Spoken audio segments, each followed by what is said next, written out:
Eu quero falar aí sobre esses pseudos reformadores calvinistas, né, predestinados, que têm perturbado a igreja evangélica. Beleza, galera? Hoje é dia 21 de outubro de 2019 e essa última semana aí o bicho pegou aqui na internet. O pastor Silas Malafaia, na igreja dele, ele foi pregar a respeito da predestinação, falou contra os calvinistas e o bicho pegou. Começou a fazer um perereco danado. Vários vídeos em resposta a ele e ele também deu outros vídeos em resposta. Ficou aquele bate-bola aqui. Para que você não fique perdido no que está acontecendo, o pastor Silas Malafaia falou contrariamente à predestinação. Ele acredita no livre-arbítrio e a salvação ela é Deus e mais a sua vontade. E para quem acredita na predestinação, como eu, que adoto a doutrina calvinista, acreditamos que a salvação é obra exclusivamente de Deus. É isso que é a grosso modo aí. Então o calvinista que acredita na predestinação, ele vai bater na tecla da soberania total de Deus, e os arminianos, que é a linha que o pastor Silas Malafaia adota, vai falar que a salvação, Deus dá a oportunidade e aí cabe a você escolher ou não. E essa discussão é antiga, tanto o termo calvinismo quanto o arminianismo vem desde o século XVI, mas essa discussão a respeito da soberania de Deus quanto à salvação é muito antiga. Remonta aí, Agostinho de Hipona já falava a respeito disso, teve lá a sua discussão que ficou famosa na época entre ele e Pelágio, mas só que também antes disso você já tinha discussões a respeito disso, do livre-arbítrio, da soberania de Deus ou não quanto à salvação, se você tem essa possibilidade de escolher ou não. Eu vou deixar na descrição aqui um link de uma resposta que o pastor Ageu Magalhães, que é pastor presbiteriano e professor do seminário JMC aqui em São Paulo, e ele respondendo ao Silas Malafaia. Então o Silas Malafaia está lá falando as coisas dele e o pastor Ageu Magalhães responde. Eu não vou colocar o outro vídeo daí que o pastor Silas está na igreja, que eu acho é um pouco mais longo e aqui está muito bem explicadinho. Mas se você quiser, procure aí também ele falando lá na íntegra na igreja, no culto dele. E é engraçado, tirando essa parte do Silas Malafaia, que ele foi altamente ofensivo a nós calvinistas, né? Foi irônico e ofensivo mesmo. Inclusive ele começa o vídeo dele aqui, que eu vou deixar um trechinho ele falando a respeito dos presbiterianos, que ele considera eles como irmãos, tal. Antes de mais nada, eu gostaria de dizer que eu reconheço que a igreja presbiteriana é a igreja de Jesus. Quero deixar isso aqui bem claro. Mas depois fala de pseudos reformadores, fala de falsos mestres e tudo mais, falsas doutrinas, e que está enganando todo mundo e etc.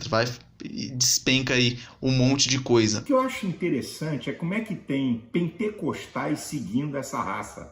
Mas sem entrar nessa parte de discussão mais doutrinária aí, eu quero deixar aqui um exemplo prático do que é a teoria da predestinação. Percebam no vídeo e você vai saber e você vai perceber que a salvação nesse caso foi obra totalmente exclusiva de Deus. Até nem sei se o Roberto Alvim aqui ele sabe isso, se ele conhece os termos, né, os termos mais técnicos aí, de calvinismo, predestinação, livre-arbítrio e tudo mais. Só que a explicação que ele dá é justamente o que define a predestinação e o que nós calvinistas acreditamos, beleza? Fiquem com o vídeo aí, forte abraço e até a próxima. Em 2016, vou voltar um pouquinho nisso antes de falar do ministro Transformar a Terra, eu tive uma doença que quase me matou. Então, eu ia te perguntar disso lá na frente, mas já pode falar. Eu tive uma doença que quase me matou, uma doença muito grave, que me deixou no intestino. No intestino. E me causava sangramentos permanentes, eu fiquei pesando 75 quilos, eu estava à morte, eu não conseguia andar sequer ereto. Eu andava encurvado o tempo inteiro, arrastado pela minha esposa, pela minha mulher. E eu tive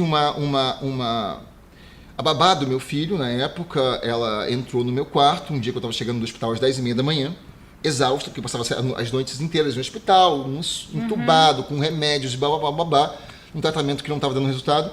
E eu cheguei em casa exausto e ela falou que queria fazer uma oração, ela é evangélica, chama Rita.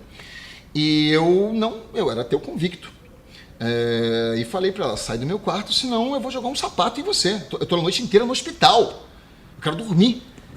Mas a minha mulher falou assim, minha mulher também não era religiosa na época. Falou, deixa ela fazer oração, não vai fazer mal nenhum. Eu falei, puta, que saco. Mas aí ela impôs a mão na minha cabeça e começou a falar, né? Naquelas orações que os evangélicos fazem, que é um borbotão de palavras, Senhor, Senhor, Senhor, Senhor. Te tocou? Não me tocou.